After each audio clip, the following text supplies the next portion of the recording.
വർഷം ഒന്നായില്ല മോളെ, ഇങ്ങനെ പ്രണയം ഉള്ളിൽ കൊണ്ട് നടക്കുന്നു. നിനക്ക് പോയി മനസ്സിലുള്ളത് തുറന്ന് പറഞ്ഞൂടെ? നിനക്കറിയാമല്ലോ സ്നേഹ, ആ മനുഷ്യൻ്റെ മുന്നിൽ പോയി നിന്ന എൻ്റെ കയ്യും കാലും വിറയ്ക്കും. ഒരക്ഷരം മിണ്ടാൻ എനിക്ക് പറ്റില്ല. പിന്നെ ഞാനെങ്ങനെയാടി ഇത്ര വലിയ കാര്യം ചെന്ന് പറയുന്നത്? എൻ്റെ മോളെ, നീ ഇങ്ങനെ പേടിക്കാതെ നീ ധൈര്യമായി ചെന്ന് പറ. ഒന്നുകിൽ യെസ് അല്ലെങ്കിൽ നോ, ഇതിലേതെങ്കിലും ആയിരിക്കുമല്ലോ സാറ് പറയുന്നത്. പിന്നെ ഈ പഠിപ്പിക്കുന്ന സാറിനെ ഇഷ്ടമാണ് എന്ന് പറയുന്നത് ഒന്നും അത്ര മോശപ്പെട്ട കാര്യമൊന്നുമല്ലല്ലോ. നീ ധൈര്യമായി പോയി പറ. നിങ്ങൾ വീടിൻ്റെ അടുത്തും തമ്മിൽ അറിയാവുന്നതൊക്കെയല്ലേ? അങ്ങനെ പെട്ടെന്നൊന്നും നിന്നോട് സാറ് നോ പറയില്ല. എന്നെ ഇഷ്ടമല്ല എന്ന് പറഞ്ഞാൽ പിന്നെ എനിക്ക് സഹിക്കാൻ പറ്റില്ല ദേവു. അതിന് നിന്നെ ഇഷ്ടമല്ലാതിരിക്കാൻ കാര്യം എന്താ പെണ്ണേ? അതിനുവേണ്ടി എന്ത് കുറവാണ് നിനക്കുള്ളത്? നല്ല കുടുംബം, ആവശ്യത്തിന് പണം, നല്ല സൗന്ദര്യം, ഇതൊക്കെ പോരെ സാറിന്? നീ പോയി പറ, അല്ലെങ്കിൽ തന്നെ സാറിൻ്റെ പുറകിൽ പെൺകുട്ടികൾ ക്യൂ ആണ്. പറയാം അല്ലേ? അതേ, നീ ഓൾ ദ ബെസ്റ്റ് മുത്തേ. പോയി പറഞ്ഞിട്ട് വാ, ഞങ്ങളിവിടെ കാണും. May I come in ma'am? Yes come in. എന്താ സാക്ഷി? മാം, ആയുഷ് സാർ അവിടെ? സാറ് സെക്കൻഡ് ഇയറിന് ക്ലാസ് എടുക്കാൻ പോയി. നിങ്ങൾക്ക് ഈ പീരീഡ് ഫ്രീ ആയിരുന്നു? അതെ മാം. രാജ മിസ് വന്നില്ല? ആഹാ, ദാ വന്നല്ലോ മോള് വന്ന് ചോദിച്ച ആള്. ആയുഷ് സാറേ, സാറിനെ കാണാനാണ് ഈ കുട്ടി വന്ന് നിൽക്കുന്നത്. ആര്? സാക്ഷിയോ?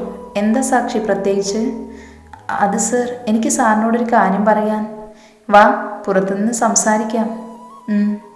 ഇനി പറ, എന്താ നിനക്ക് പറയാനുള്ളത്? അത് പിന്നെ ഈ മോഡേൺ യൂറോപ്യൻ ഡ്രാമയും അമേരിക്കൻ ലിറ്ററേച്ചറും തമ്മിൽ ഒരുപാട് വ്യത്യാസമുണ്ടോ സാർ?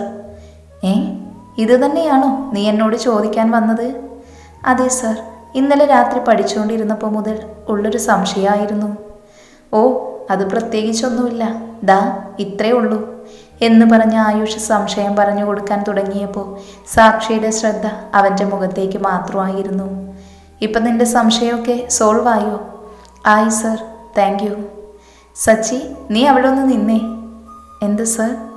നിന്നോട് ഞാൻ പറഞ്ഞിട്ടുള്ള കാര്യമല്ലേ, കോളേജ് ക്ലാസ്സിൽ വരുമ്പോൾ മാത്രമേ എന്നെ സാറെന്ന് വിളിച്ചാൽ മതി, അല്ലാത്തപ്പോൾ നീ എപ്പോഴും വിളിക്കുന്നത് പോലെ അപ്പുവേട്ടാന്ന് വിളിച്ചാൽ മതിയെന്ന്. അത് നീ ഒരിക്കലും പറഞ്ഞാൽ കേൾക്കില്ല അല്ലേ? അത് പിന്നെ കോളേജിൽ വെച്ച് ഞാൻ അപ്പുവേട്ട എന്ന് വിളിക്കുന്നത് മറ്റുള്ള കുട്ടികൾ കേട്ടാൽ പിന്നെ അതിന് വേറെ അർത്ഥങ്ങളാകും അപ്പുവേട്ട. അതുകൊണ്ടല്ലേ ഞാൻ. നീ കൂടുതലൊന്നും പറയണ്ട, ആദ്യം സ്വയം ഒരു വിശ്വാസം വേണം. മറ്റുള്ളവർ പറയുന്നത് കേൾക്കാൻ നിന്നാലേ നിനക്ക് അതിന് മാത്രം സമയം കാണും. അതുകൊണ്ട് ഇനി ഇതുപോലെയുള്ള കാര്യങ്ങൾ എന്നോട് പറഞ്ഞുകൊണ്ട് വരരുത്, കേട്ടല്ലോ? ദീക്ഷിത് കാണില്ലേ വീട്ടിൽ? എനിക്ക് അവനെ കാണേണ്ട ആവശ്യമുണ്ടായിരുന്നു. ചേട്ടായി വീട്ടിലില്ല, എറണാകുളത്താണ്. നാളെ വൈകിട്ട് വരും. എങ്കിൽ ഞാൻ മറ്റന്നാൾ വരാം, നീ ക്ലാസ്സിൽ പൊക്കോ. പിന്നെ ഇന്ന് എങ്ങനെയാണ് കോളേജിൽ വന്നത്? ഇന്ന് ബസ്സിൽ. എങ്കിൽ നീ വൈകിട്ട് ബസ്സിൽ പോകേണ്ട, ഞാൻ കൊണ്ടുപോകാം, കേട്ടോ? ഇനി വീണ്ടും നീ കൂട്ടുകാരുടെയും നാട്ടുകാരുടെയും കാര്യം പറയേണ്ട സാക്ഷി. നീ എൻ്റെ ബെസ്റ്റ് ഫ്രണ്ടിൻ്റെ അനിയത്തിയാണ്. ഞാൻ പറയുന്നത് കേട്ടാൽ മതി, മനസ്സിലായോ നിനക്ക്? സോറി, ഇനി പറയില്ല. എങ്കിൽ ക്ലാസ്സിൽ പൊക്കോ, അടുത്ത പീരീഡ് തുടങ്ങാൻ സമയമായി. ഇപ്പോൾ ക്ലാസ്സിലേക്ക് കയറിപ്പോയതാണ് സാക്ഷി ചന്ദ്രദാസ്. മേലേടത്ത് ചന്ദ്രദാസിൻ്റെയും വനജയുടെയും ഇളയ സന്തതി. മൂത്താള് ദീക്ഷിത് ചന്ദ്രദാസ്. ആളിപ്പോൾ എറണാകുളത്ത് IT കമ്പനിയിൽ മാനേജറായിട്ട് ജോലി ചെയ്യുന്നു. അച്ഛൻ്റെയും അമ്മയുടെയും രാജകുമാരി, ചേട്ടൻ്റെ സ്വന്തം കുഞ്ഞി. എന്തും വീട്ടിൽ പറയുന്ന സാക്ഷി ഇതുവരെ സ്വന്തം അച്ഛൻ്റെയും അമ്മയുടെയും അടുത്ത് നിന്ന് മറച്ചു വെച്ച ഒരേ ഒരു കാര്യം ആയുഷിൻ്റെയാണ്. ചന്ദ്രദാസിൻ്റെ ആത്മാർത്ഥ സുഹൃത്ത് പ്രതാപിൻ്റെയും ദേവകിയുടെയും ഒരു മകനാണ് ആയുഷ് എന്ന് വിളിക്കുന്ന അപ്പു. അടുത്തുള്ള ഗവൺമെൻറ് കോളേജിൽ ഇംഗ്ലീഷ് ഡിപ്പാർട്ട്മെൻറ്റ് അസിസ്റ്റൻറ്റ് പ്രൊഫസറാണ് ആയുഷ്. ആയുഷിൻ്റെ അനിയത്തി അർപ്പിത. അർപ്പിതയും സാക്ഷിയും ഒരേ ക്ലാസ്സിലാണ്. രണ്ട് കുടുംബങ്ങൾ തമ്മിലുള്ള വർഷങ്ങളായുള്ള ബന്ധം നിലനിർത്താൻ വേണ്ടി ആയുഷും സാക്ഷിയും തമ്മിലുള്ള വിവാഹത്തിന് വീട്ടുകാർക്ക് താല്പര്യമുണ്ടെങ്കിലും അത് കുട്ടികൾക്കറിയില്ല. പക്ഷേ ഇതൊന്നും അറിയാതെ ദീക്ഷിത്തും അർപ്പിതയും മുടിഞ്ഞ പ്രേമത്തിലുമാണ്. അതിന് സാക്ഷി കട്ട സപ്പോർട്ടും. പോയിട്ടെന്തായി? വിശ്വാമിത്രനോട് നിന്റെ മനസ്സിലുള്ളത് തുറന്നു പറഞ്ഞോ? പറയാനോ? എങ്ങനെ പറയാൻ? കണ്ടപ്പോഴേ എൻ്റെ കയ്യും കാലം വിറച്ചു. എന്താ കാര്യമെന്ന് ചോദിച്ചപ്പോൾ ഞാൻ സംശയം ചോദിച്ചിട്ട് വന്നു. മിടുക്കി, എൻ്റെ സ്വന്തം ചേട്ടനായതുകൊണ്ട് പൊക്കി പറയുവല്ല ഞാൻ. വെറും ഊളിയാണ് അങ്ങേര്. ഒരു ചാൻസ് കിട്ടിയപ്പോൾ നിനക്ക് വാ തുറന്ന് പറഞ്ഞുകൂടായിരുന്നോ കാര്യം? ഞാൻ പറയാനൊക്കെ പോയതാണ് ആരു. അപ്പോൾ അപ്പുവേട്ടൻ പറഞ്ഞ് ഇനി ആരുമില്ലാത്തപ്പോൾ കോളേജിൽ വെച്ച് സാറെന്ന് വിളിക്കരുതെന്ന്. പിന്നെ പറഞ്ഞ് നാളെ ദിക്കുട്ടൻ വന്നിട്ട് വീട്ടിലേക്ക് വരാമെന്ന്. എൻ്റെ പെണ്ണെ, നിന്റെ ഒരു ദിക്കുട്ടൻ. നിനക്ക് മര്യാദയ്ക്ക് തെച്ചുവേട്ടനെന്നോ ചേട്ടായി എന്നോ വിളിച്ചാൽ പോരെ. അവളുടെ ഒരു ദിക്കുട്ടൻ. നിനക്കറിയാവുന്ന കാര്യമല്ലേ ആരു, ഞാൻ ചേട്ടായിയെ സ്നേഹം കൂടിയ അങ്ങനെയാണ് വിളിക്കുന്നതെന്ന്. പിന്നെ നീ എന്താ ഇങ്ങനെയൊക്കെ പറയുന്നത്?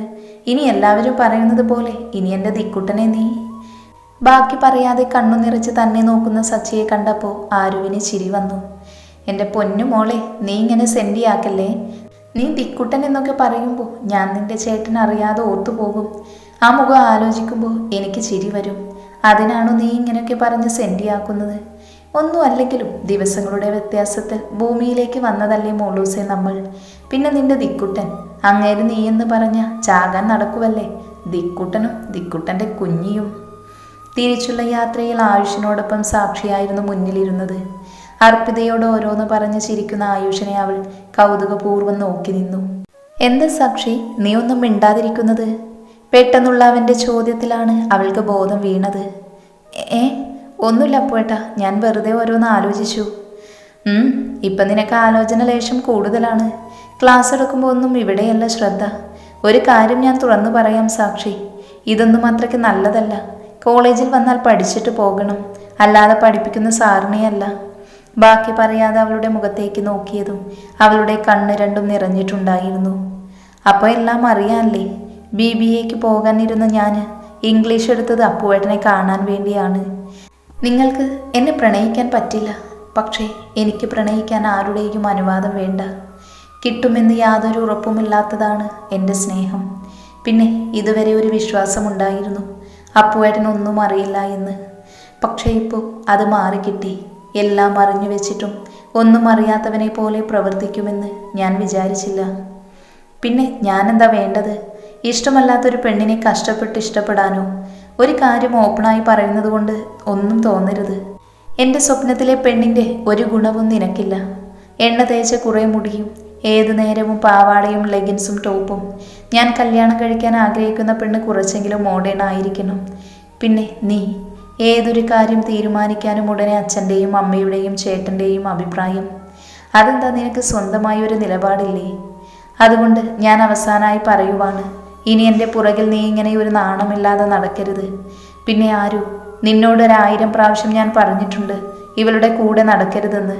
നീ കേൾക്കില്ലല്ലോ. ഏട്ടൻ അവളെ ഇഷ്ടമല്ല, അത് ഏട്ടൻ പറഞ്ഞു. അതിന് നീ എന്നെ നടുക്ക് പിടിച്ചിടേണ്ട കാര്യമില്ല. ആരുമായി കൂട്ടുകൂടണം വേണ്ട എന്ന് ഞാൻ തീരുമാനിക്കും.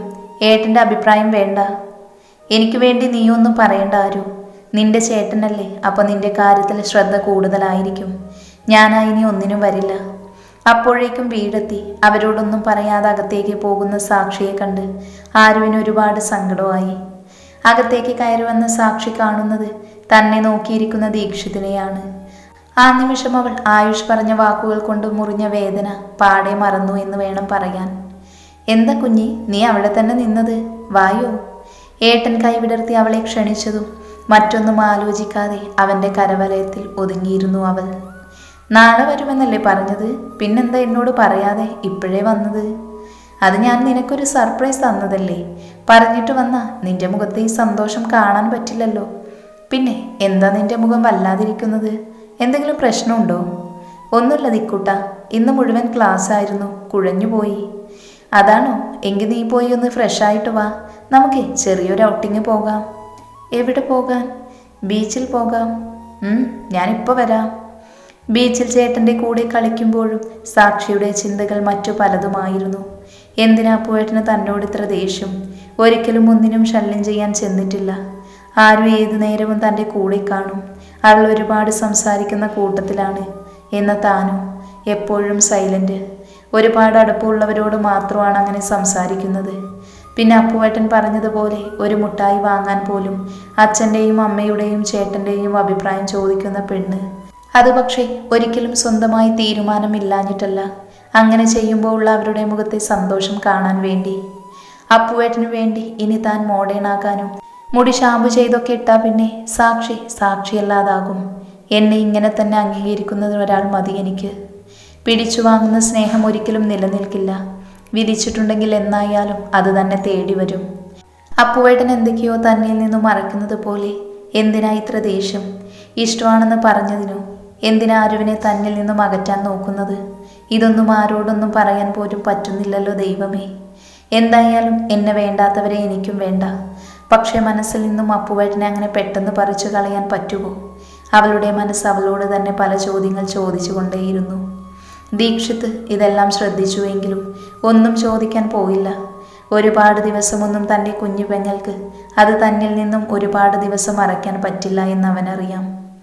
കുഞ്ഞി, മതി സ്വപ്നം കണ്ടത്, വാ വീട്ടിൽ പോകാം. തിരിച്ചൊന്നും പറയാതെ ഒരു പാവ പോലെ അവൾ ദീക്ഷിത്തിൻ്റെ പുറകിൽ പോയി. അടുത്ത ദിവസം കോളേജിൽ ചെന്നപ്പോൾ സാക്ഷി മനസ്സിൽ കുറച്ച് തീരുമാനം എടുത്തിട്ടുണ്ടായിരുന്നു. കൂട്ടുകാരെ കാത്ത് അവിടെയുള്ളൊരു മരത്തിൻ്റെ താഴെ ഇരുന്നപ്പോഴാണ് അവളുടെ ചങ്കുകൾ സ്നേഹയും ആർച്ചയും വന്നത്. അർപ്പിത പിന്നെ ആയുഷിൻ്റെ കൂടെയാണ് രാവിലെ വരുന്നത്. എന്താണ് സച്ചിമോളെ രാവിലെ വലിയ ആലോചന? എങ്ങനെ നിന്റെ വിശ്വാമിത്രൻ വളയ്ക്കുമെന്നാണോ? സ്നേഹ ചോദിച്ചതും അവളെ നോക്കിയൊരു മങ്ങി ചിരിച്ചിരിച്ചു അവൾ. അതൊരു അടഞ്ഞ അധ്യായമല്ലേ മോളൂസേ, ഞാൻ ഈ കോഴ്സ് ഡ്രോപ്പ് ചെയ്യാൻ പോകുവാണ്. നീ എന്ത് സച്ചി ഇങ്ങനെയൊക്കെ പറയുന്നത്? അതിനു വേണ്ടിപ്പോ എന്തുണ്ടായി? അവരുടെ ചോദ്യം കേട്ടതും അവൾ ഇന്നലെ നടന്നതെല്ലാം അവരോട് പറഞ്ഞു. പറഞ്ഞുകൊണ്ടിരിക്കുമ്പോൾ നിറഞ്ഞു വന്ന അവളുടെ കണ്ണുകൾ വാശിയോടെ അത് തുടച്ചു മാറ്റി. അപ്പുവേട്ടന് വേണ്ടിയാണ് ഞാൻ എൻ്റെ ഇഷ്ടം പോലും ഓർക്കാതെ ഇതെടുത്തത്. ഇനിയെങ്കിലും ഞാൻ എൻ്റെ ഇഷ്ടത്തിന് പഠിക്കട്ടെ. ആർക്കു വേണ്ടിയാണ് സ്വന്തം സ്വപ്നങ്ങൾ കളയേണ്ടത്? ഈ കോളേജിൽ തന്നെ BBA അടുത്ത വർഷം അഡ്മിഷൻ എടുക്കാം. ഞാൻ ദിക്കുവട്ടനോട് പറഞ്ഞിട്ടുണ്ട്. ആൾ അച്ഛനെയും അമ്മയെയും സമ്മതിപ്പിക്കും. എന്നിട്ടെനിക്ക് MBA എടുക്കണം. ഇനി ആരുടെ മുന്നിലും താഴാൻ വയ്യ. നിന്റെ തീരുമാനം അതാണെങ്കിൽ ഞങ്ങൾ കാണും നിന്റെ കൂടെ. അയാൾക്ക് നിന്നെ വിധിച്ചിട്ടില്ല. നിന്നെ പോലൊരു പെണ്ണിനെ വേണ്ട എന്ന് പറഞ്ഞ് പുച്ഛിച്ചവനല്ലേ. പോകാൻ പറ. നിന്റെ രാജകുമാരൻ വെയിറ്റിംഗ് ആണടി. സമയമാകുമ്പോൾ നിന്നെ തേടി വരും. പക്ഷേ ആഴ്ച സാറിന് എന്ത് കാര്യത്തിനാണ് നിന്നോട് ഇത്ര ദേഷ്യം? ആവോ, അതെനിക്കറിയില്ല.